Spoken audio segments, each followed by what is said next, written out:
Sa isang episode ng online show sa YouTube na OG Diaz Showbiz Update, ay naungkat ni Mama Loy ang tungkol sa lagi umanong bilin ni OG Diaz kay Vice Ganda na magkaroon ng sariling anak. Napag-usapan kasi nila ang acceptance speech ni Vice sa nagdaang Metro Manila Film Festival 2025 gabi ng parangal ng parangalan ito bilang Best Actor para sa role niya sa pelikulang Call Me Mother. Ayon kay OG, sa pagkakatanda raw niya ay iyon ang lagi niyang sinasabi kay Vice at alam naman daw iyon ng komedyante noon-noon pa.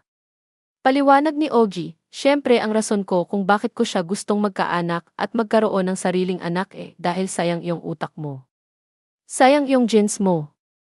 Matatanda ang binanggit ni Vice Ganda sa acceptance speech niya sa Metro Manila Film Festival 2025, Gabi ng Parangal, ang tungkol sa matagal na niyang pangarap na magkaroon ng sariling anak kasama ang jowa niyang si Ayon Perez. Ayon sa komedyante, kaya raw ramdam na ramdam niya ang karakter na ginampanan niya sa Call Me Mother ay dahil malapit umano ito sa sariling buhay niya. Ibinahagi ni Vice na taon-taon nilang pinaplano ni Ayon ang pagkakaroon ng sariling anak, ngunit taon-taon din itong hindi natutuloy dahil sa bigat ng trabaho, sa obligasyon, at sa mga responsibilidad sa trabaho. Kaya naman humingi ng paumanhin si Vice sa partner niya dahil doon.